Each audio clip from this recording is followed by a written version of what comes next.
Welcome to selfdiscoverymedia.com, where the orchard of wisdom shows are at your fingertips.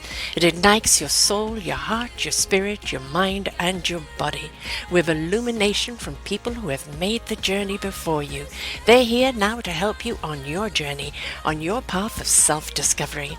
We are funded by you, the audience, and the people we interview. If you wish to support us, please go to selfdiscoverymedia.com and press on our Fund Action button. Anything is appreciated. We'd like you to sit back and enjoy the shows. Here we go.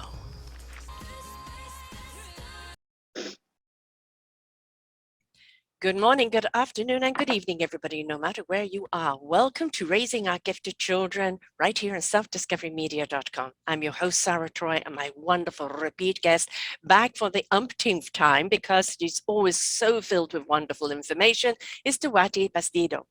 We're going to be talking about her new book today. It's Crystal and Leo, The Great Barrier Reef. Now, she teaches children yoga and also beautiful meditative skills, but she had written this book called The Magnificent Me, Magnificent You, The Great Barrier Reef, and it's a children's story and yoga activities book.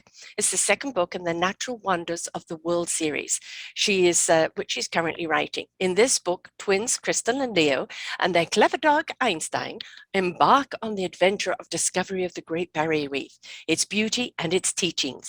Alongside the story is a range of well-being activities children can utilize to support both their physical and mental well-being, as well as the above. The book will be a fundraiser for different organizations working with the conservation of reefs and world oceans.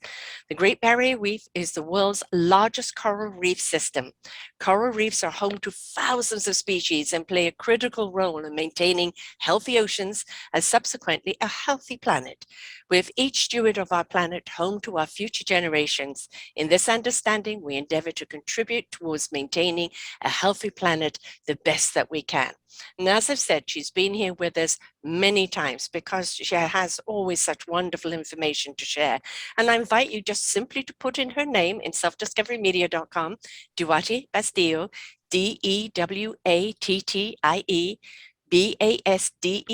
and you'll see all of her shows come up. I don't want you to miss any one of them because all of them are absolute nuggets and a wonderful gift to you as a parent and also to your child. Welcome back, Dewatti. Hi, Sarah. Thank you for having me back. I'm very grateful. And it's always so wonderful to be chatting to you. And I'm so glad that you're enthusiastic as I am for sharing my resources with children, globally. Well, it's important. If we don't invest in our children, they become the dysfunctional adults of tomorrow. So, the stitch in time, right? We want our children to feel worthy. We want them to feel valued. We want them to believe they can. We want to nurture their wonderment, and we want to also teach them how to appreciate this planet and each other and themselves. And we can only do that through activities and books and play. And I think it's wonderful to incorporate all of it together because in that way, it's never a deliberate lesson. It's a joyful activity that happens to be a lesson. Yeah, I mean, and that's the beauty of writing the book and sharing with children just through the format of storytelling, different teachings that we can gain from nature, from our natural world, and share the tools of yoga alongside the story. So it's kind of like a gentle exploration of themselves through the yoga, and a gentle exploration of Mother Nature through the story, and hopefully in the future maybe a TV program as well. Yeah, most certainly. It's the kind of TV programs that we need to have, and a lot of adults have discovered yoga and realized how much it calms them. Not only is it good for stretching the body, but it's good for finding stillness, for finding clarity and focus, and just kind of tuning us down. To teach children it when they're rubber bands already, and this is something that they can learn to do every single day or a few times a week throughout their life. It's a skill that will be with them for a lifetime, isn't it? Yeah. And as you said, like many adults use yoga, utilize yoga, meditation as tools to support their well-being, but they've come to it later in life. They've discovered that. And I think, like you said, when we're young, when a child's quite young, they're like little sponges. So they're more open to new ideas and learning, and they pick up different skills so much quicker than when you're an adult, and they don't have that fear of exploration. So with the book, the kind of the age range that it's aimed at, which is primary school children, is a really good age to introduce all these concepts and all these tools, just to open their mind up to exploring different ways of self-managing their well-being. So it's opening up their minds to tools like meditation, mindfulness, yoga, in a kind of gentle and fun way, just knowing, and breathing techniques. So instead of waiting until you're an adult to discover all these tools, you can, if you discover them at a very young age and then you progress. So by the time you are an adult, you're probably at an even sort of deeper level of understanding how they're affecting your being and how you can, dive into this, these tools, these self-soothing, nurturing tools.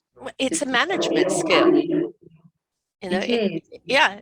I mean, one of the shows that we did, you shared, which again, when they go to your name on selfdiscoverymedia.com, they will see an entire, audio thing here of, where you've got violet, indigo, blue, green, and, they're beautiful meditative, with you talking soft music where, children get frustrated and they don't know what to do with that frustration. They don't know what to do with that anger.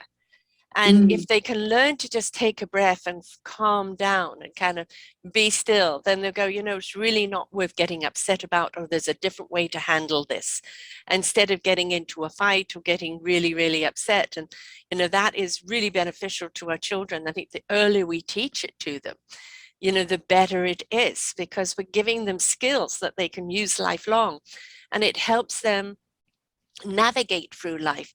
It also shows them it's okay to pause, right? Because they're full steam ahead, completely switched on or conked out. It's okay to pause, to reflect, look at the situation, take a breath, be still, and assess before reacting, which as adults, we're very reactionary creatures. And if we could just pause for a moment, it might be better off. No, I totally agree with what you've just said. And also one of the things that I'm exploring with my yoga class is where we're looking at different emotions. So making children conscious that they do have a whole range of emotions, like they have anger, they have sadness, they have joy, they have frustration. And that's okay. That's what makes them human. But then also making them conscious of the fact that they have choices. So they are in control and they can choose, to shift their emotions from maybe not such a constructive emotion to a more constructive emotion. So if they are feeling, like you said, angry or frustrated, instead of kind of lashing out in anger, to know that they've got their hands on the control to pause. And there's different techniques that will help them create that space, like different breathing techniques, which will give them that little space to pause and respond instead of just reacting, in the heat of the moment, or, just spontaneously combusting anger. Temper tantrum. So really making them, because even as adults, it takes a while for us to become so conscious of how our emotions may be overtaking, us. And it is a skill, and it's not an easy skill to master, to become a master of your emotions instead of letting your emotions be a master of you. So many adults struggle with it, so children will struggle with it. But the first step is being conscious of that fact, that knowledge that, am I going to choose to become a master of my emotions, or am I going to allow my emotions to be a master of me? And then once you've become consciously aware there is a difference, and then you can start acting on developing your skills, become a master of your emotions. So, I mean, I know I'm still working on becoming a master of my emotions, because sometimes I do lose my patience if different things are going, Yeah. wrong. So I'm not perfect, and I know, it's a journey. So if we start that journey at a young age, we get better as we progress, instead of waiting until later on to, master those skills.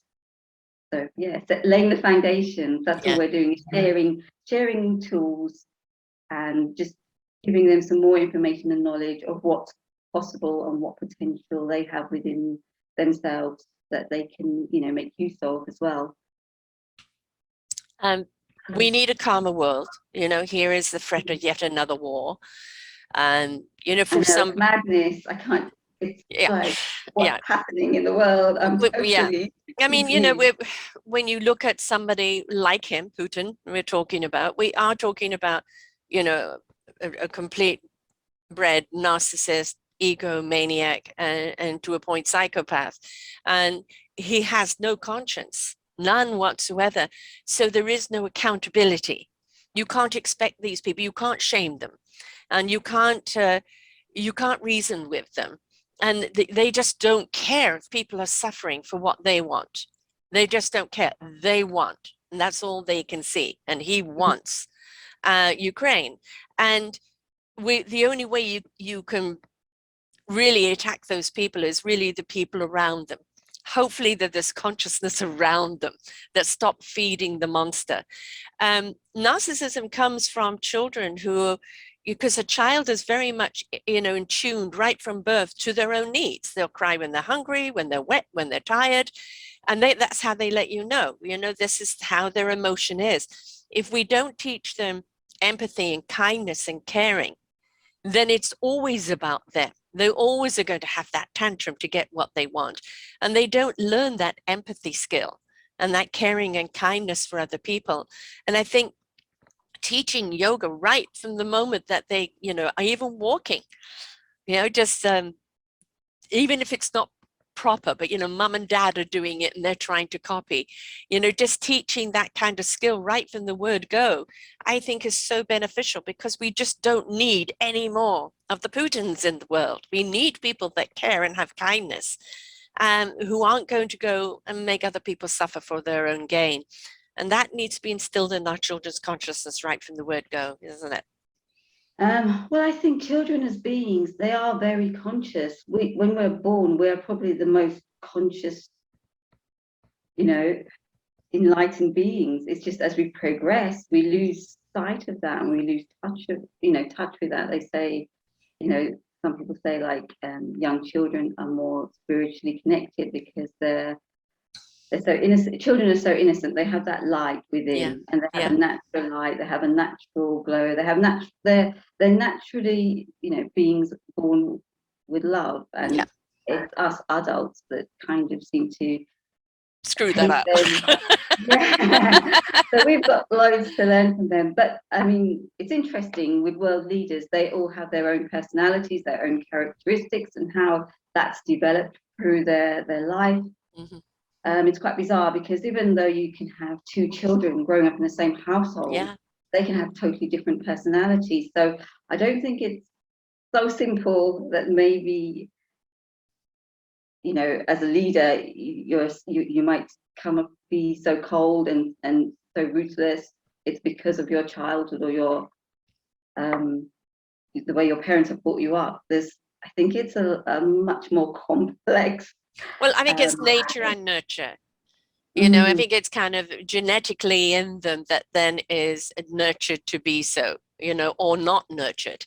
I think even if children are kind of may have that self thing, if they're nurtured right, they will know that that is not right to always just be thinking of you. But if they're not nurtured, and that's a tendency of who they are, then that's going to manifest even bigger, because nobody's stopping that train.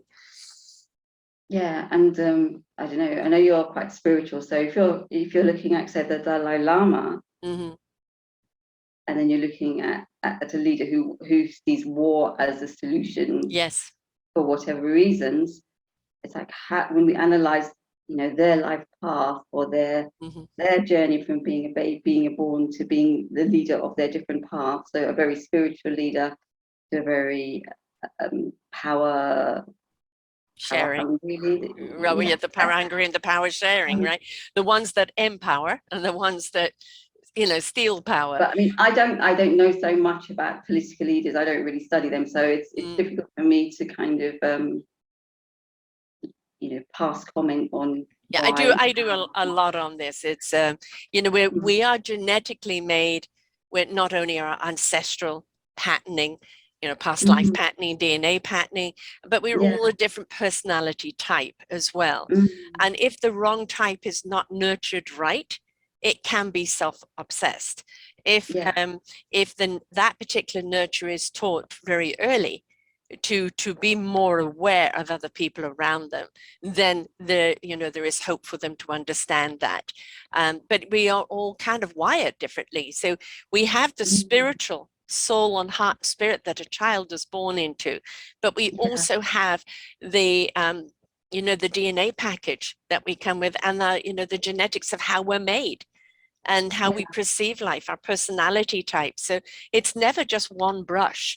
We are it's a very complex. Yes, yeah, very, very complex. When you trace it all back, like you said, through the DNA encoding and history and ancestry and karma, and there's a whole web that's far too complex. I mean, you could have try and unravel right now. Yeah, but you may have, as you said, two children growing up exactly the same family. One may turn to yoga because they really enjoy that piece. The other one has got more energy and wants extreme sports. Yeah. Right. So it's having that outlet, an energy they can spend, or a calmness that they can find. Some people have that extra energy and they need to spend it, and that's where the extreme sports come in, and that's how they spend that energy. Others want to generate an energy that is more propelling and calm, and again, that will come down to the personality types of what each one of them will want. And I think even the child who likes extreme sports, also just introducing them to yoga as a complementary activity to doing all the high energy activities as well, that helps them to kind of have a balance in their lifestyle, in their well-being. So yes, for the extreme sport, but also yes, for a little bit of calm. And we have America's Got Talent on here right now, extreme, which is the people with the extreme activities, and the daredevils, totally death-defying. But each one of them, everything is about the calculation. It's about the balance. It's about being in tuned in the moment so they can go and do these death-defying stunts, right? Yeah, you must be so in tune, because you're at risk, one wrong movement. So it is extreme what they're doing, but at the same time, it is, if they weren't in tuned with it, if they couldn't focus in and be aligned with what they need to do at that precise moment, because there's one guy literally jumping over speeding cars as they're charging him, right? So he had to calculate. So he has to not only calculate how many steps it's going to take, what paces it's going to be, but he's got to be in tuned and in the moment. And very much that's what yoga and meditation does, doesn't it? It channels us into the moment. So I suppose they're just using it in a different way. Yeah, and it is like so relevant to life. So lots of people are, like you just explained, are using the skills without putting the label yoga, meditation, mindfulness, or tuning in. They're just doing it naturally, because as humans, we have all this natural ability, within us. So if we kind of like just delve in deep, we learn so much anyway. I mean, with yoga, we're kind of like going on this journey from past teachers who've already discovered this just from their own self-exploration. So that's all that we're sharing, is where someone with nothing, from no teachings or anything, they have explored the world around them, and this is how they've discovered skills within themselves, and then now then it's become a tool to share with others. Yeah, I always say the best teachers are those that have gone through it. Yeah, so when a top sports athlete is achieving all these results, they've actually gone within themselves to discover these skills that, you know, maybe we're teaching through a class of yoga, you know, tuning in, the mindfulness, learning to kind of connect with what's going on around you in a and within you. Learn to listen to your inner voice. You know, your inner voice will always say, hey, mate, the wind is too strong. Don't do this right now. You know, there's one guy tight roping 25 feet off the ground on a wire, you know, a cable that was on fire. Then he starts dancing, and then he comes out on a bike, right? Wow. And the wind is actually blowing at that time, and he's so calm, you know, and everybody else is like this. You know? I know, and that's like total control of your mind. Yes. And your, you know. You can't be that extreme successful sportsman and still be alive if you weren't kind of spiritually aligned. It's just it's just labeled in a different way. But so still, even if you have an extreme child who loves the extreme sports, teaching them how to center themselves, how to listen in, to trust that inner voice. It's something that whatever they're doing, they'll learn to listen to themselves and listen to the situation. Yeah, and then that will support them in being even more, you know, powerful in that activity, and even more, kind of like you said, really centered and focused. But and less grey hairs for mum. Yeah, but even just supporting children in listening to their own inner wisdom also helps them when you're turning on the news, or you're you know, searching through social media and you're seeing all this information. It kind of like, once you're like more confident within yourself to listen to your own voice, it helps you to think, well, wow, this doesn't sound right, or just because everybody's jumping on this bandwagon, I don't have to. I can, you know, assess, observe, and listen to what my inner voice is saying about what I'm being presented with. So the more strong you get in listening to your own wisdom, and your own, trust your own intuition or your gut or your heart on what's being presented through the media, the more you can make decisions for yourself, as opposed to letting someone else choose a choice or a decision for you. So that's where I think it's also important to develop, you know, within a young person, that their intuition, their voice, you know, listen to it. Because just because someone is sharing something on social media, it doesn't mean it's a better story than listening to what your, you know, heart's telling you is right and wrong. Right, exactly. You know, so many CEOs and people at the top, a lot of them have just kind of gone the stressful way, and, you know, it worked 24 hours a day, and, you know, divorce number 6, and, you know, estranged from their children and all of that, because they never had the balance. But it now seems to be more of a trend, especially with your 30, 40 and young 50s, of no, I need to take the time either in the gym, or take the time for meditation, or take the time for doing something that centers me, that calms me down. I need that balance, and that understanding how impactful it makes them as a leader, as a boss, in taking that time. And I think if our children can grow up not only learning the skill, but at the same time seeing their parents doing it, right, then it's something that, well, this is just part of brushing teeth or eating breakfast. It's just something we do that is part of our well-beingness. And if we could teach children well-beingness right from the word go, we don't have to wait for them to get sick. Yeah, and I think lots and lots of teachers and adults have now opened up to that, you know, that mindset, and it is becoming much more popular and much more mainstream within the schooling system as well, where well-being is being given, you know, a lot of attention, a lot of focus, as well as, you know, the usual curricular activities. Whereas when I was at school, well-being wasn't really there on the table for, you know, for children as a, you know, as wasn't even mentioned. Then nobody even knew what well-being was. Yeah. So now, so now it's fantastic. Schools have got well-being, you know, as part of their curriculum to look at how they can support, a child's mental health, well-being, what activities they can bring into schools to help. And you have mindful schools now, and the schools doing yoga classes. So there's been a huge amount of progress in that area for children as well. And calm parents generally equal calm children. When a child gets upset or has done something wrong, you want to reprimand them because they've put themselves at risk, but that's not the time to do it, right? Because the child is already, at that extreme. So, we would love sometimes just to scream and go, "You idiot!" But it's like, take a deep breath and be that nurturing person they need right now. You can talk to them about it later. They need you right now.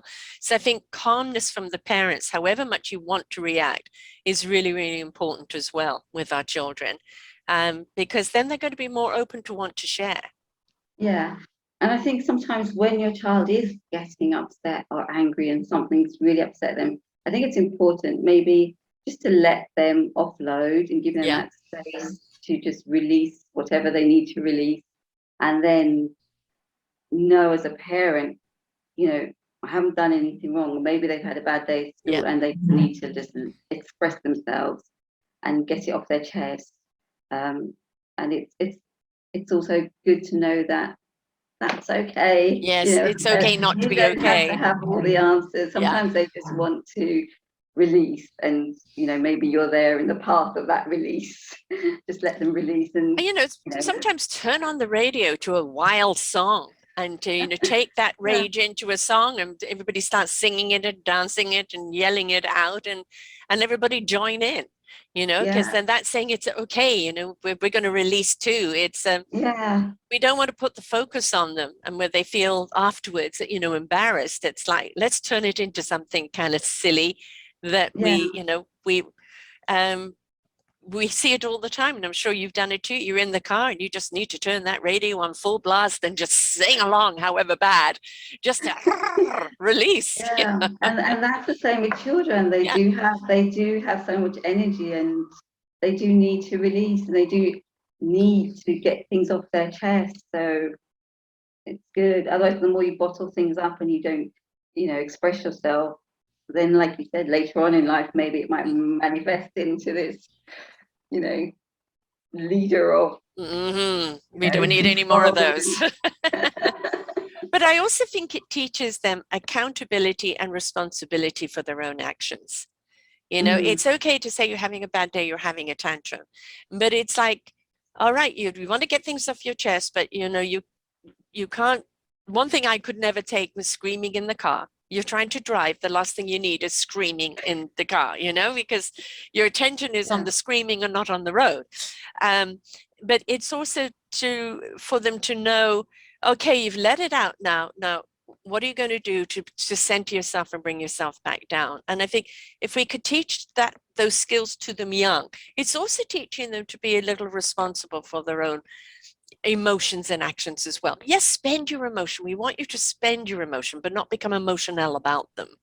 But we want you also to know, okay, I've spent it, but now what do I do to calm down? Because I don't need to keep imposing this on people. So there is some accountability they need to learn. Yeah. So I think once they've expressed and released whatever it is that's upsetting them so much that they need to get off their chest, then that's the time where then parents can sit down and have a conversation and find out what was the cause of that outburst. What was it that was making them so unhappy that they had that was their way of expressing their hurt and pain. Because anger, and when a child's having a tantrum, that's their way of releasing some kind of pain or hurt that's come up in their life. So maybe when you see your child being emotional, just become conscious of the fact they're being emotional because there's something in their life that's causing them pain or that's causing them distress. They might be being bullied at school. Different. There's like so many different reasons that they are, acting up or playing up, or are being, really emotional. So it's not just for the sake of being emotional. There's normally, a little background to it all. So once they've expressed themselves, it's quite nice to sit down and try and find out, what and why, they're Right. feeling the way they are. And once they've spent that emotion, what they can do with it, okay, like, I've got it off my chest now, but what do I need to do that's going to recenter me? And to know that that's what they need to choose to do. Okay, yeah, yoga is good for me right now. Riding a bike is good for me right now. Punching a bag is good for me right now. Meditation is good for listening to music, reading a book. But having that, okay, you've expressed yourself now, but what are you going to do now that's going to calm you down and recenter yourself? Because I think that's a skill that we forget. We hug them and nurture them and kiss the owl better, the best we can. But they need to learn the skill of how to get themselves back into an equilibrium. Yeah. So that's where once they have the tools of like meditation, they can sit quietly and just breathe and let their personal physical well-being settle and calm down, and let their mind calm down. And then also, whatever it is that's maybe upset them, solutions can come to them. And then when they're calmer, they might be able to communicate as well to their parents what it is that they're struggling with as well. So it's kind of learning. It's all a learning curve. It's like a learning curve for parents. It's a learning curve for children. And even us as adults, we're constantly learning and developing our skills, our self-management tools and emotional well-being tools. So, a child is just the same. They're just learning. They're on their journey of discovery as well. Yeah. And the more we can give them those tools along the way, the easier it will be for them. And they won't have to, make it so hard for their journey of life. Doesn't mean they're not going to get knocked down, but it just means they're going to be more resilient in getting back up. Yeah. And then they also know, like, I'm having a bad day, but if I do this particular breathing exercise, it will have this impact on my being to help calm me and soothe me. So if I'm feeling anxious, if I take 5 and breathe deeply and breathe out slowly, it acts on my whole system and starts me to feel calmer. So it's knowing you've got the power to affect how you're, change how you're feeling. So if you're feeling angry, you've got the ability to calm yourself down. Or if you're feeling scared, you've got the ability to let go of that fear just through your breathing and just centering and focusing your mind on love as opposed to fear. So it's just sharing different tools and knowing you've got this array of tools. You can pick up a different tool that might be helpful at that time for what you're going through. So without that knowledge, knowing you've got those tools, you're just in that state and you panic and you stress. But because you've been introduced to these tools before, you might just stop and think back.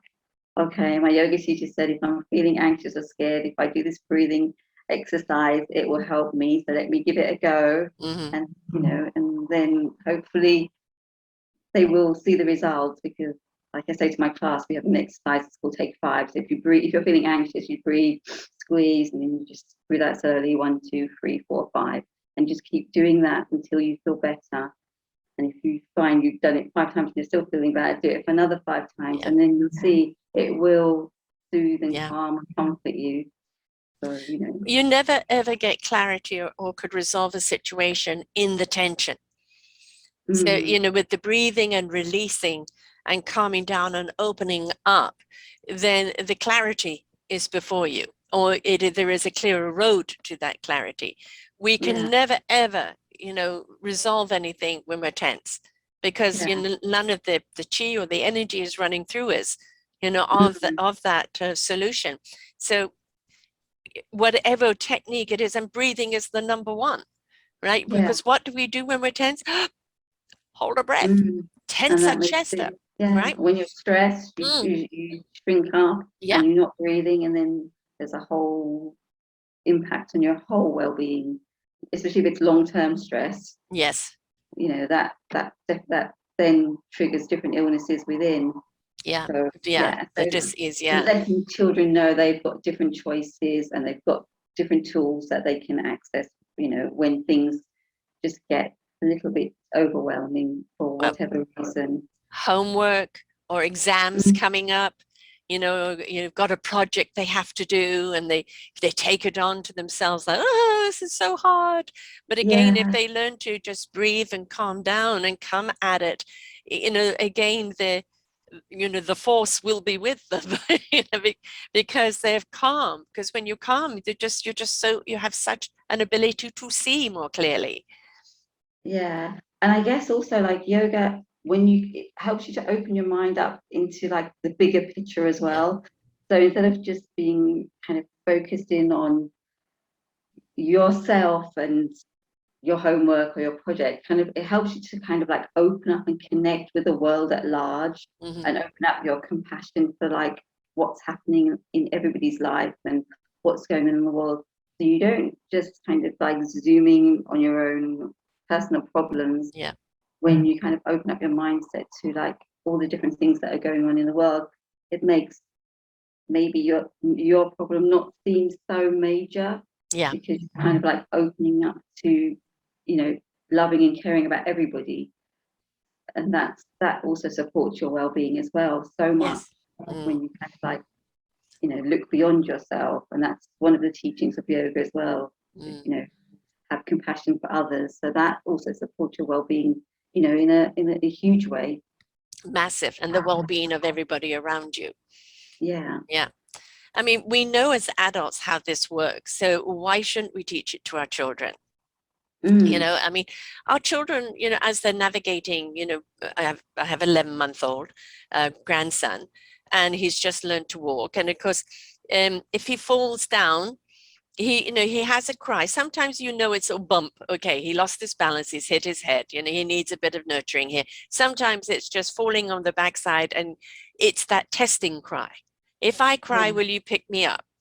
Yeah. So, being a grandma, I love, oh, Bubsy Daisy. And I laugh, and he looks at me and he just smiles and laughs and gets back up again. Right. So, Yeah. um, but, he's testing. And that's what children will do. They'll always test how much they can get from me, what reaction they can get from me, how much they can get away with. Right. Yeah. So, I think it's setting those boundaries even early in life, which I know could be hard to do sometimes, is also teaching them to know they can have boundaries as well. Others have boundaries, they can have boundaries as well. And if they don't like this kind of personal situation, that it's okay to say, no, I won't participate, or I'm uncomfortable there, because we don't give permission to our children to say, no, I'm not comfortable. Well, I guess that's the same thing as when you're supporting them to listen to their own voice. So if they're in a situation where they don't feel comfortable, the more in tune they are with themselves, Mm-hmm. they can feel this isn't supporting my Mm-hmm. well-being, or I don't feel happy, I don't feel safe, I don't feel comfortable. I can say no and take myself out of this situation. Yes. Or even if I'm with friends and they're all doing something that I don't feel will support my well-being, say whether it's alcohol or drugs, or a whole array of Bullying, things. anything else, yeah. Yeah, I can say no. I don't, without feeling the pressure to have to go along with the crowd, because I don't feel comfortable to just let my voice be heard and say no. So, Right. supporting that as well, within the classes, to like just establish that, and just nurture that in a young mind, that your choices matter, your voice matters. You can Yes. say no. You don't have to go along with what you're being told, or what the majority of people are doing. Yeah. You can stand all on your own, and that's Yes. Yes. fine, and that's Yes. good. Yes. Stay true to yourself. Yes. Even if you're just one person, you can do it, and you can, And imagine the strength as they grow into adulthood. Imagine the mm, kind of leaders they become, and imagine the yeah, kind of teachers they become for the next generation. So, mm, our kids are incredibly resilient. They're so quick to learn. You know, they know how to articulate what they like and don't like. And I mean, we need to hear them more, but we need to give them skills and tools that are going to help them navigate through life, and not just wait until they're older and have a crash or a trauma, you know, to go, oh, here are the skills. Let's teach them when they're really young. Let's go to the Barrier Reef now. You know, we're seeing a pillaging of our resources and of our beautiful sanctuaries on this planet, again, in the name of greed. And we do need to protect. I mean, the Amazon, what's happening there is just absolutely dire. And so we do need to protect those reefs. And it is the younger generation. I mean, we've got like a lot of millennials and a lot of people right now standing up and saying, no, no, protect, protect. But the more we teach our younger children about protecting, about valuing, about appreciating, you know, the planet and all that she gives us, they become those advocates for the future, and they're the ones to actually save the planet from us. So, you know, the Barrier Reef is not only a beautiful place, but a sanctuary all on of its own. Why did you choose it? Well, as I previously mentioned, because I'm writing a series each based on a different natural wonder. So the first one was the Grand Canyon, and then I decided I would write about the Great Barrier Reef as the next book in the series. So I mean, the Great Barrier Reef, that is, you know, a huge heritage of our planet. Yes. Yeah. It can be seen from space, and the role that plays within, you know, the healthy oceans, it's huge because everything's connected. So the reefs, you know, the reef system all over the planet, they play, you know, an incredible role in supporting healthy oceans. And without healthy oceans, we don't have a healthy planet, because, you know, over 70%, nearly 70% of the planet is water. So if we don't have a healthy water system, there's no way we can have a healthy planet. No. You know, because that you know, the whole ecosystems all connected. Anyway, so the Great Barrier Reef, so that was just the second one of the natural wonders. And I guess it's just coincidental that right now, what's happening in the world, where people are becoming more conscious of our impact on the environment, and that we are at sort of a critical crisis point, tipping point, what we do over the next 10 years, how it will impact, you know, the whole ecosystem. So it's kind of just come. The actual story was written a little while back, but for different reasons, it's only now kind of completed. But when you kind of believe in the bigger picture, it's kind of completed at the time where it's really relevant for the world. And, you know, sometimes things kind of get delayed, and then when for they a reason, and then when they do kind of like, you know, complete, it's quite profound how it actually is the time that it's most needed. So with all that's happening around the climate now, you know, people are more conscious of supporting ocean conservation and reef conservation. So that's just something that I'm also wanting to support, because as a mum, just as someone who loves our planet, who cares about our planet, wanting to, you know, take care of our planet, that's something I thought I could do through doing some fundraising with my book, as well as sharing the stories and the teachings of nature and the yoga activities. So it's a good opportunity for me to try and do a little bit to support, you know, the planet as well. And don't underestimate our youth. Look at Greta, you know, the impact that she's had. And so, you know, when we empower our children and give them a voice, they're going to let that voice be heard. And the more they come together, you know, like if you actually created, you know, Wonders of the World club, Facebook club for the kids, and invited them to have a voice and read these books, and not only what they've done, but to have that voice, believe me, they're unstoppable. You know, when they've got a cause, they are unstoppable, and they are our future leaders. So the more we show them of the need to change our ways, the more they're going to have impact on their parents. Well, what I found is actually the youth, the young people, they are more passionate about saving our planet than the adults. Oh yeah, yes. And they're fighting, and they are shouting, and they are saying no, time to stop destroying nature and start nurturing and working in harmony with the natural world. So the young people are actually the ones who are making a stand more so than the adults. And unfortunately, yes, for us adults, they're actually putting us to shame in a way. Good. Their voice, yes, is, we should be the ones leading the fight for the planet. But we're the ones that have made the mess, and yeah. it's the next generation that's going to have to clean it up. And it's good they hold us accountable. It's good that they, say, look what you've left me. So they are the ones fighting for the planet more so than the adults. Yes. So they are a more conscious generation than the older generation, unfortunately. But well, I'm from a generation almost where children should be seen and not heard. No, that's the same for me, because when I grew up, it was a case of sit, be quiet, do as you're told, and don't speak. You don't have an opinion because you're a child, right? And it's taken me quite a long time to kind of know, yes, my voice counts, my voice matters, and my voice is important. Because when you grow up in that environment where you are told to just sit and do as you're told, it does, suppress. follow on. Yeah. And it takes different events in your life and just your own personal journey to kind of rise above that and allow your voice to come through. So that's the good thing with the younger generation. And us as parents and grandparents, we support the young now and encourage them and say, yes, your voice matters, your voice counts. I want to hear your voice. Speak your truth, speak your voice, express yourself.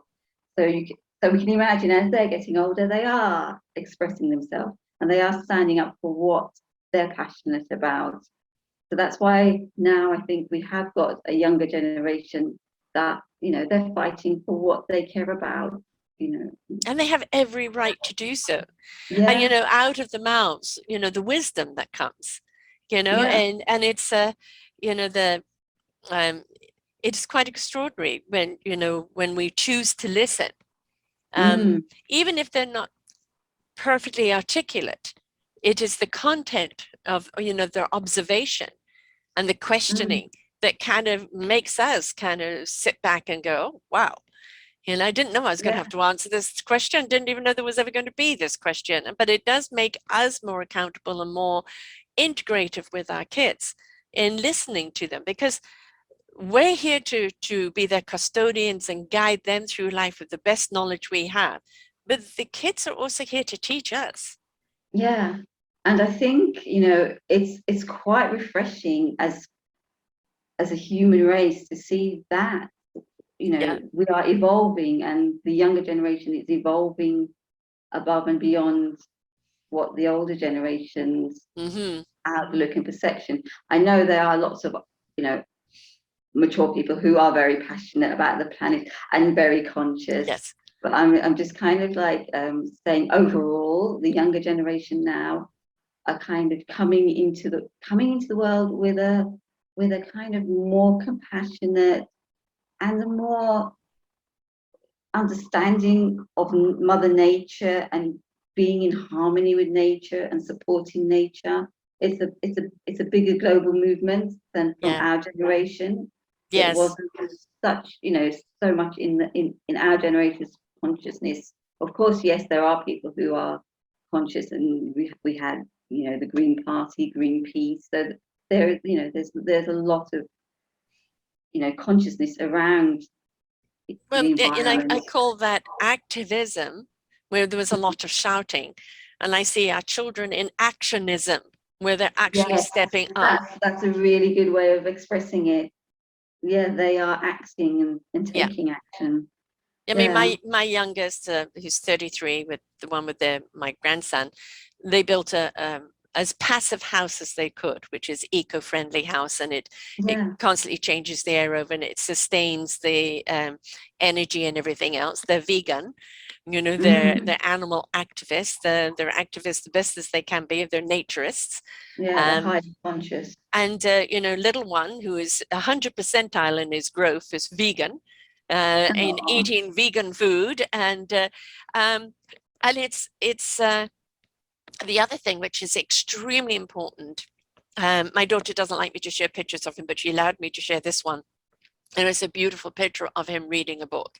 Now, of course, he's a baby, so he didn't read it for too long, but it just captured, you know, that wonderment of the book, because he was 10 months at the time. But the importance of reading to your children when they're young, and the importance of them wanting to read.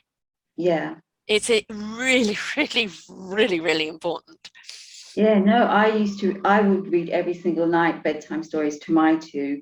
And I did that until they were, I think up to probably till like secondary school, we'd have like a, you know, the books got bigger and more in depth, but it was a nice way at the end of the day, just, you know, once they're in bed, just to read a bit. And it's just a nice way to connect with your children as well. For us parents, where you're not distracted by, you know, anything else. You're just there in there saying goodnight, reading a few pages of a book just to relax and calm and connect.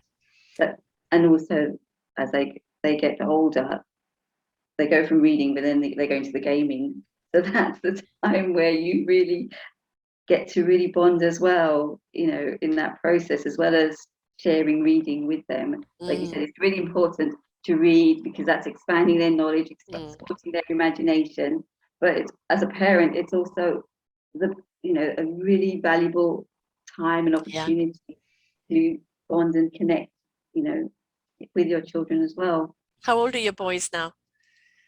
Well, Christopher's just turned 16 a couple of weeks ago, and Ethan's going to be 15 in April. So they came very close. Yeah. I think Christopher turned 1, and then a few months after he was 1, Ethan was born. So they're very close to each other. So they are at the teenage years now, where it is all about gaming, and not about reading. But I have to give a plug here to my brother, Sam Hawksmore. You can find all his books here on selfdiscoverymedia.com, Sam Hawksmore. He does a lot of youth genre. And there is always a romance, there's always a dog, there is always intrigue and conspiracy and dimensional stuff, and really, really interesting. So it is geared for that age group.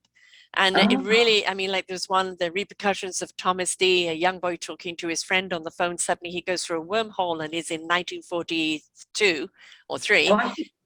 And I should buy one of those to Ethan. Ethan was a little bookworm. Now he's gaming. Right. Oh no, but these are ones that really do take you into other dimension and other worlds, and introduce kind of, you know, the different totally, but there's always so many levels to it. Absolutely fabulous. How do I spell his surname? Sam, and then Hawksmoor is HAWK SMOOR. And you'll find all his books here on selfdiscoverymedia.com. I've interviewed him a few times. His latest book was Out in Space. And then he's written adult books too. One you might like, We Feel Your Pain So You Don't Have to. He's writing a sequel to that right now. But he's got some fabulous books there. But he decided to write for the youth genre for a while, because he really loved where he could go with the imagination and into outer worlds and everything. So it's I love them. Every time I read them, it just takes me up. I think that's what will kind of like captivate them as well, because it's like so much more kind of, you know, it kind of goes in with the gaming world of kind of delving into like kind of like more far-fetched ideas. Well, there's one trilogy that he wrote, and what's the name of? Oh gosh, I've forgotten the name, something McGee. Anyway, you'll see it there on his page, and it's a trilogy, and it's about portal transporting, but it's what it turns up to be about in the end is just mind-blowing. You know? So you're on the journey with these youth and the struggles and their own self-discovery, but then you're discovering what's behind it all. And Oh, wow. from one book to the other, and he always has a dog in it that he's got to keep alive because I refuse to let him kill Oh, a dog. And has he got his own dog? not right now, but we're both dog lovers, so Yeah. he's contemplating getting one. He would have loved to have got one through COVID, but of course, as you know, in England, he's in the UK, Yeah. he couldn't get a Oh, dog because they were just being, sold left, right, and center and being stolen from people's yards, which was just horrible. madness. But yes, he's a dog lover, and so he always, and even in his space one, he has kind of a robotic type thing which replaces the dog, as the companion. So, um, Oh, but yes, now I love reading his books. They take me to outer worlds, but when you come back to it and you sit and you look at it, the reflection of what's going on in our own society is mm. mirrored in that fantasy. Oh, is that where he gets his Yeah, inspiration for? yeah, yeah. Excellent. So I That's mean very that's clever. and I love reading you. I was the Harry Potter nerd. I'm Mm. sitting there reading the last two books and telling kids, get your own dinner. I'm reading the book. And, I love all of that type of thing because I do feel it's very metaphysical and it's very reflective, but it's also a way of understanding humanity in many ways through these mystical worlds. Yeah, and it's very clever because I mean, even within Magnificent, like Magnificent, the Great Barrier, the story. When you read the story, I don't know. Have you had a chance to read it No, yet, no, I Sarah? haven't. I'm sorry. No, 8 shows a Ah, week. So yeah.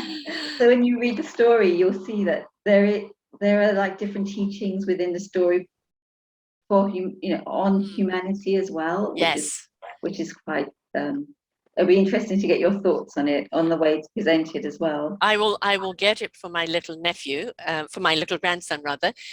They've been reading him books almost from the day he's been born, even though they're way ahead of him. And Mm. my son-in-law is a cosplayer, so he goes into the whole roles when he's reading. And Oh so wow. and they read Yeah. every night he goes to bed, and they read during the day when they want to calm him down. And the books have been very much a part of his life right from the beginning. So I will get the books for him. Yeah. And do they play music for him at bedtime as well? No, but what his first birthday is coming up on the 22nd of March, and I don't know whether I'm going to be popular or not. But I've bought him, gosh, what do you call it? It's the pan thing that makes music, and this one Oh, is that twirls around. no, no, no, no. You The literally hand hit. pans. Yes, yes. Oh, I love those. Yeah. And this particular one has like 12 different notes, and it's designed for children and obviously for older children. But I thought he's so musical. When I was looking after him a couple of weekends ago, I would play some of my favorite music and I'd see him dancing away, just boogieing away to it. And I went, yes, he's musical. So I wanted to get a musical instrument for him. And it's also one of those things that even if he's bashing it, it's always going to be Mhm. lovely tones, and they could even play lovely tones for him that can calm him down. So it's his first musical instrument that I've bought him for Oh, his that is a birthday. lovely that is a lovely first instrument to have. And what I also found was like Mozart for babies at bedtime. It's Mm-hmm. really nice and calming and soothing, and you have Mm. Mozart lullabies. Um, that's really nice to put on at bedtime as well. Okay. They have the white noise thing on in his room, which I find too loud. What's the But white noise it's thing? a kind of machine that is meant to block out all other noise because it's just a white noise, white sound. So they've done it so he doesn't hear anything else. But I would switch it off, and I might do that when I'm looking after him and when they're not around, and see how it Oh, goes. Mozart for babies. Try that. Yeah, Quite definitely, soothing and definitely. relaxing. But this is the thing, there are so many wonderful, beautiful tools for our children. Mm, The mm, books that you've written, the yoga teachings that you have, the meditative sounds and the music that you've got there. It's all, for whether they are tiny. It doesn't matter that they mm, don't understand the words when they're babies. The whole rhythm of you reading, the whole sitting mm, down and reading and connecting.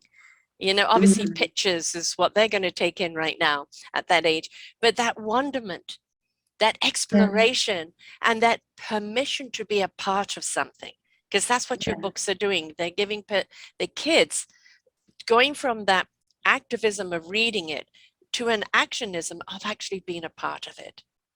Yeah.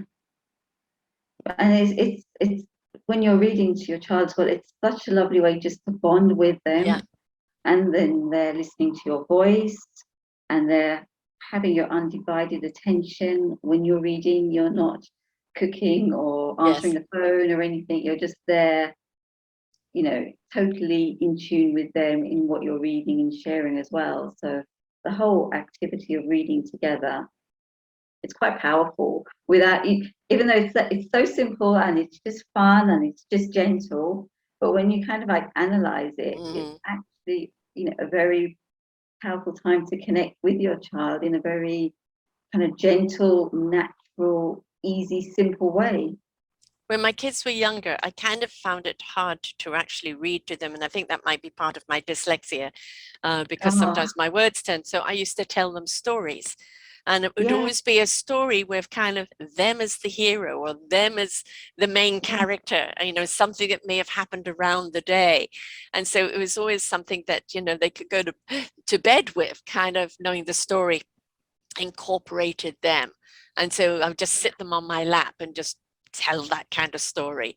And no, I did that as well sometimes. And so also another thing you can do as a parent, if you're listening, is to start a story and then get them to continue, and you can both go between each other, continuing the story from where they left off, because that's also a nice way of engaging and just making up stories together. Yes, exactly. And really allowing their imaginations to be, not only, engaged, but again, that permission to use their imagination, to that expression that your voice is important. I want to know, right? The worst thing, what we don't want, and we see over and over again, is kids that don't know how to speak to their parents, or the fear of reprimand, or they wouldn't understand, or there's never been that open dialogue. And emphasis has been on school, this, that, etc., and never let's sit down and just have a talk. Yeah, I mean, and that's something like from my generation, that's something I never, never did until later on in life. So later on in life, I would sit with my dad and talk, and he'd tell me all about, his younger days, and we'd have that conversation. But when we were younger, maybe our parents were too busy working, and life wasn't, you didn't have that opportunity as such to kind of just sit and chill and chat, because also I guess culturally, that's also a major influence on the home environment, on what's expected of children as well. So there's like so many different dynamics to growing up. But now I think more parents are engaging with their children on all levels and having conversations from a very young age. So it's so much more easier for children to speak to their parents openly about anything and everything, from whether it's someone who's broken your heart, or someone who's upset you at school, or someone who just wants to play with you in the playground when you want to play. They are more open, and that's what we want from them. We want them to feel free to be open, and it's very, very important that we have that. My youngest, her brother and sister, who are 4 and 6 years older than her, as teenagers, were hanging out with friends. Many a weekend, she'd just stay home with me, and we would just have dinner and talk about life. She was more the introvert, and just discuss whatever. And it's still like that in many ways. But our children are just such wonders. I mean, when we actually see things from their eyes, do not ever demean your children or think they're dumb and they don't understand. They understand a great deal. What they're learning is how to articulate it.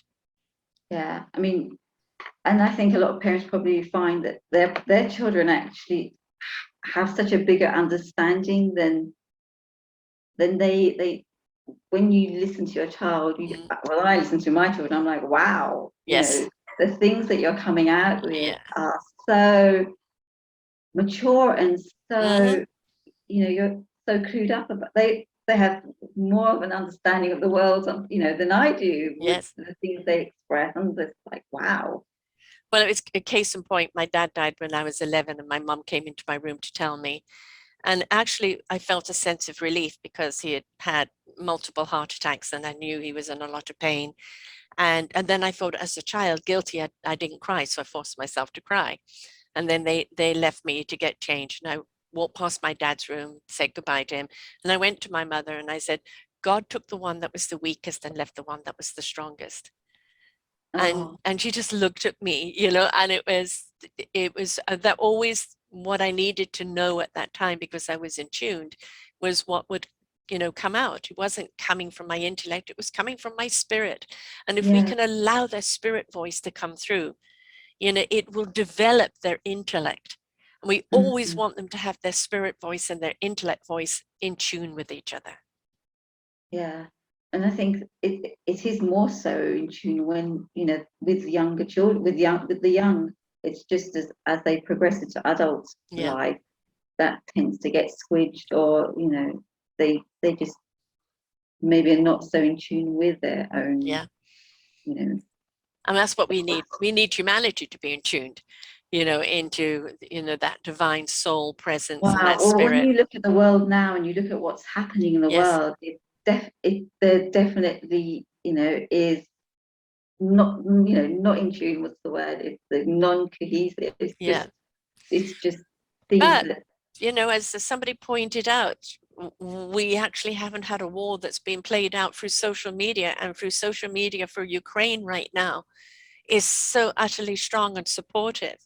And it's Mhm. given the Ukrainians so much support and love from around the world that they have stood up literally in front of tanks and stopped tanks going down roads and doing things.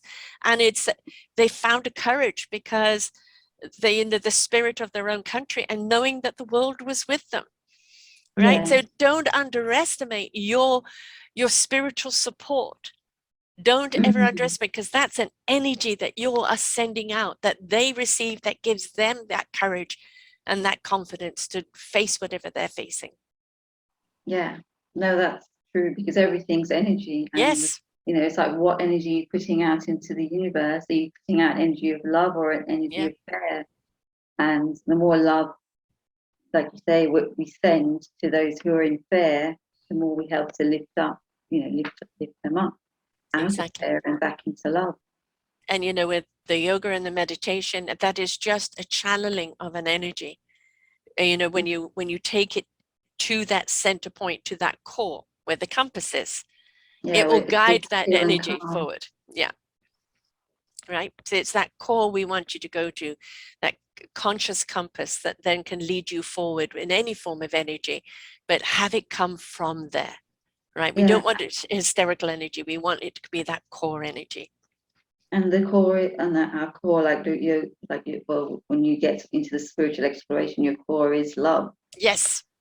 and Yes. love is like the strongest, Energy you energy. can And find. when there's love, there's no fear. So Mm, if we can, all come to a place of love, then that eliminates fear, that eliminates wars, that yeah. eliminates so many of the not so pleasant side of humanity that, that's that we can see quite clearly now. And whether it's through the news, social media, or just looking around you in the everyday Yeah. world, when you see so much pain and suffering, um, that's We can't happening. knowingly hurt someone else when we come from a place of love, because if we No, hurt someone else, it hurts us. We yeah. can't inflict the pain because it only becomes painful for us. Yeah, I mean, when you're truly in a place of love, you have no desire Right. to cause pain or hurt to someone else, because you just don't, do you? No, Being full of love, you wouldn't want to hurt anyone. no, So no. the fact that we're losing touch, the fact that we've lost touch with our love, Mm. or our love is not so big, that's why we, choosing to hurt someone, because we're not, you know, in our being of love. And I think the more we teach children to trust love to be love, to do things with love, you know, the more empowered they're going to be and more empowering they're going to be. Yeah, because like you said, at our core we are love. Yes. It's just through time we lose touch with that. Yeah, become jaded, which we don't want our kids to be. But it's just kind of like getting back in tune with that, and shedding all the layers or the hurt or the pain or the all the things that have happened to make us bury that love, because that's what happens as you get older. Different things impact you and it gets buried and it gets squidged, and you maybe become more of an aggressive or an angry, or a person who'd rather hurt or kill someone than embrace and love someone. Yes. And I mean, you could do the yoga with your kids, even if you're a beginner, and your kids will laugh because, you can't bend like them, and you can make it fun, right? So, we even seen people putting out YouTube videos of the dogs doing it with them, dogs doing yoga, which I think is really cool. Yeah, so, but there's also like 8 limbs to yoga. So like the poses, it's just one limb. So the more, you learn and explore it, you find so many different aspects to yoga as such. Even though when someone says the word yoga, they're just thinking of the poses. Yes. There is like so much more to the actual spiritual side of yoga. It's like a whole compass all on its own. Yeah. Well, you've got the one book, Yoga Kids, I Can and I'm Able. And then you've got Magnificent Me, Magnificent You, the Grand Canyon. And of course, now you have got this beautiful, Barrier Reef. Barrier Reef. The Great Barrier Reef, there is. So what, what's the next one coming up? Well, the next one in the Natural Wonder of the World series, that will be on the Northern Lights. So I kind of have the story in my head. So that, and the teachings from that will be different. So each book has got a different teaching, and the next one is going to be the Northern Lights. And then a Netflix movie for you to watch perhaps with your kids is Raising Dion. Write that down. And it's about a kid that has superpowers that they discover at the age of 7. And what do you do with a kid? Dion. Did you say Dion? Yes, Dion. Okay. And it's the poor mother dealing with the child, and then of course the monster after them. But it's really cute because your kid all thinks they have superpowers anyway, but he does. And how do you manage his superpowers? So it's fun. They've got 2 seasons of it right now. And that's probably something that future generations will probably have developed, because like they say, we all have superpowers. Yeah. It's just developing that ability. So well, this superpower comes from the Northern Lights. Little clue there. There's extra incentive there to focus in on that. Yeah, so it's really interesting. But it might be fun to watch with your kids as well, because it is fun. It is fun. And so we've got the Northern Light ones coming up. I look forward to that. Obviously, you're going to come back and tell us all about that one. But in the meantime, getting hold of this book right now, The Beautiful Great Barrier Reef, and all of the proceeds go to the fundraiser. Not all of the proceeds. Well, basically, what I do on my website, there's a charity page. So I'll pick different projects that we set a specific target to fundraise for, so a percentage will go towards that fundraising target. So the first fundraising target is for the Sea Women of Melanesia, and they're doing loads of work on reefs within their local community. So we've got a target there that's basically to raise $50,000 for them, and on the website it's broken down how that money is going to be spent. And then once we reach that target, then we'll pick another project. Excellent. No, I see this. So that's wonderful. And a kid can kind of choose which one they want to support, right? So, which is really, really cool. And to let them know that, even saying, look, let's just take a few cents from your pocket money and put towards this. It's an empowering thing for a kid. So I think it's, I mean, and then once a child reads about, the charity that we're supporting, then they can also explore more about that charity and yes, the work it's doing and how it's impacting, the environment.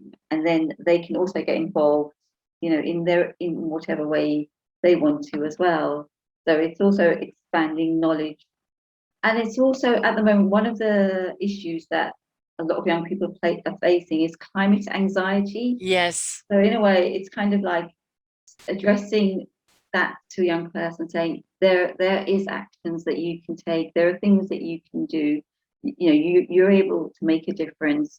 Don't be anxious. Just look at what you can do, and just do your little, and your little multiplied by millions, billions of children around the world will make the difference that this yeah. planet needs to save this Every planet. drop So is important in don't, the ocean, yeah, right? So be yeah. that drop. Just Yeah, don't give up. Don't get anxious. yeah. Just look at what you can do, and you are able to make a difference as well. So So it's, where do yeah. people um Sorry. where do people buy the book right now, and also to support the charities? Where do they go for that? Well, the book is available in bookstores, online, at my website www.magnificentmemagnificentyou.com. It's available from other online retailers. So a percentage of the sales will be going towards different projects. And then if a young person wants to learn more about the project, the first project that we're supporting, there is a link to their website on our charities page, which gives more information, so you can click through and learn about their work. And then you can also donate directly to them through their website. They have their own donation page as well, so you can also do that. Excellent. Magnificent me, magnificentyou.com/charity, or just go to the .com and everything is there. I highly recommend getting all of these books because they're a good thing to have in the library with your young kids. Whether it's baby up, as I'm going to get them for my little Roro, and it's something he will grow into as he becomes more cognitive of what the story is about. He would have grown up with them. So read to your kids, please, please, please. Reading books that open up a consciousness, that have them asking questions, knowing that they're actually supporting something from reading that book, I think is wonderfully empowering for our children. And, certainly look at the meditation ones. Remember, you go to selfdiscoverymedia.com, and in the search engine, you put in Dewatti, Dawattie, Basdeo, Basdeo, and all of her shows will come up, including this one, and all of her books, all of her past books, and also the meditation things that you can play for your children. This is our 5th show together. We're going to be definitely having more down Oh, the wow, has it road. been 5? Oh my Yes. God. Yes. That's like amazing. I didn't realize it was that many. Yeah. So we've had you with other It people. just shows how old I am and how many years we've been doing this, Yes, Sarah. we've been doing this a while. In fact, actually, when was our first show? I'm going to have a look here. It's I think it was like way back. in 2015 was our first Yeah. show. So we've been doing it now And from you this. and you actually were the first show that I did talking about my work. So Ah, you were my first show. the Virgin Podcast guest. Wonderful. Well, it's always wonderful talking to you. You're doing such wonderful things for children, and there's such easy things for parents to adopt into their lifestyle, and it's something that's so easy for kids to really get involved with. And the more we invest in our children when they're young, and oh no, they'll do it later. No, I don't care if they're still in diapers and they're learning to walk, just teaching them a yoga move, making it fun. Then as they go, more and more you can teach them the skill. Later on, you can teach them that meditative thing of sitting down, the music even playing in the background, reading the books. It's all here. So just reach out to Dewatti, Magnificent Me, magnificentyou.com, and also come back here and listen to all her other shows, because she's very, very dedicated to the well-beingness of your child. And let's face it, folks, these children will grow up to be adults. And we're already looking at a dysfunctional society right now. We don't want them to have to undo the trauma. We want them to have the skills to deal with whatever trauma they come through in life and know that they can get through it without the scars. So thank you for the prevention skills that you're giving our children. Oh, thank you, Sherry. Thank you so much for your support in supporting me throughout all these years with my endeavors and my, efforts to make a difference and contribute and support children's well-being.